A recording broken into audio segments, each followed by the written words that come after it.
Hello दोस्तों, कैसे हो आप सभी। तो आज पहला लेक्चर है मेरा और मैं कोशिश करूँगा कि आपको जो वर्ड मीनिंग डिफ़िकल्ट लगते हैं उनको थोड़ा ना ट्रिक के वे से समझाऊँ और थोड़ा सा मतलब आपको याद रहे। अगर आप इन वीडियोस को भी एक बार पढ़ लोगे तो आप जब उस वर्ड को देखोगे ना तो आपको एकदम हो जाएगा कि हाँ भाई मैंने इस वर्ड को पहले देखा है, और आप वहाँ टिक कर पाओगे उस आंसर को। तो सबसे पहला वर्ड है हमारा एजिलिटी।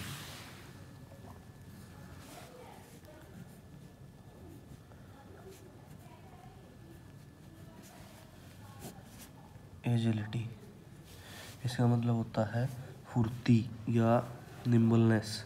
इंग्लिश में बोले तो हिंदी में मतलब है इसका फुर्ती। ठीक है जी।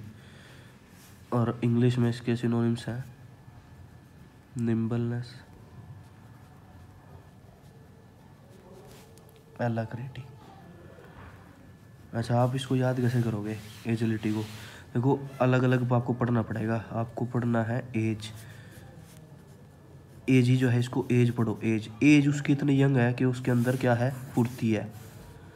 आप इस चीज़ से याद रखोगे कि एजी मतलब उसका एज ही नहीं है तो उसके अंदर उसकी क्या होगी, फुर्ती होगी उस लड़के के अंदर बहुत सारी।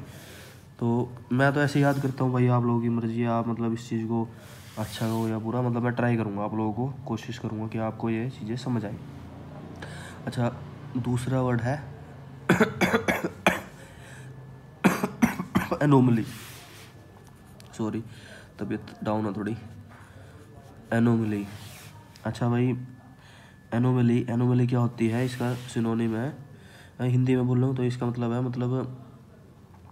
जब रेगुलर ना हो बंदा, मतलब हिंदी में इसका और क्या होगा।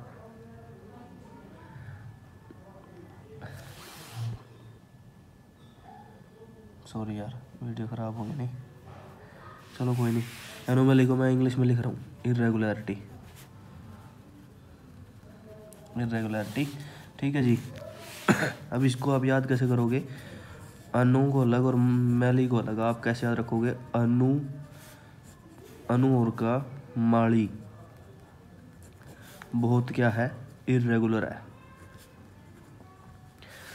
अनु से याद रखोगे आप अनु, और माली से याद रखोगे, मैली से याद रखोगे आप माली। ठीक है, तो अनु और माली क्या है भाई, बहुत ज़्यादा इरेगुलर है। तो आप इसका टिक का आंसर लगा के आओगे इरेगुलरिटी। अच्छा, एटोन, तीसरा वर्ड हम लेके करेंगे एटोन। अच्छा चलो पहले इसका मतलब बताता हूँ। इसका मतलब होता है प्रायश्चित करना, रिपेंट करना इंग्लिश में बोले तो। हिंदी में बोले तो भाई इसका एक तरह से है सुधार करना, अपनी गलतियों में सुधार करना या पछतावा होना किस चीज़ का। इंग्लिश में इसके सिनोनिम्स हैं रिपेंट या फिर मेक अमेंड्स। ठीक है जी।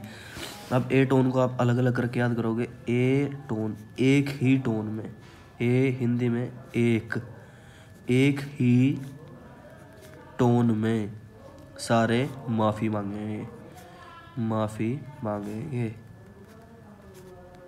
ठीक है, सारे माफ़ी मांग रहे हैं। ठीक है, तो हम यहाँ से सारी माफ़ी मांग रहे हैं। तो सारे माफ़ी मांग रहे हैं, इसका मतलब उनको अपनी गलती का पछतावा हो रहा है और वो क्या करना चाह रहे हैं, सुधार करना चाह रहे हैं।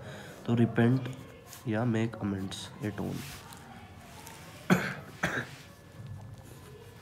अच्छा, पांचवा है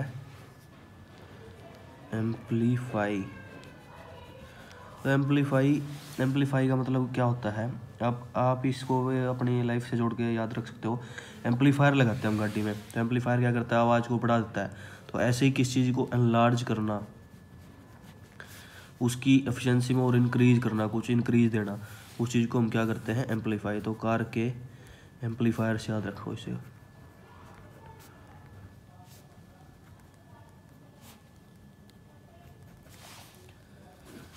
पांचवा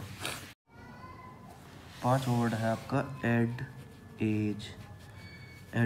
ठीक है, इसका मतलब होता है इंग्लिश में समझदार बंदा या समझदारी से जवाब दे उस चीज़ को। समझदारी आप बोल सकते हो।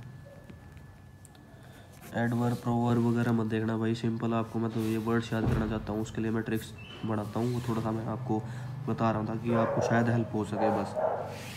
तो इसको मैं कैसे याद कर रहा हूँ या फिर आपको कैसे याद करना चाहिए, अगर आपको ये परमानेंट या थोड़े लंबे टाइम तक याद रखना है, आप इसको याद करो एड एज, एज तो उम्र है ही, और ऐड को याद कर लो आधी।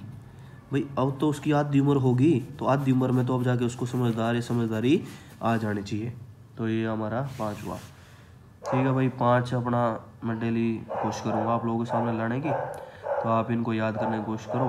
और मैं चाहूँगा आप बढ़िया यार किसी गवर्नमेंट जो मैं जिस चीज़ की आप तैयारी कर रहे हो वो आपकी अच्छी हो जाए, इंग्लिश की तैयारी कर रहे हो तो आपकी वर्ड मीनिंग और बढ़िया हो जाए।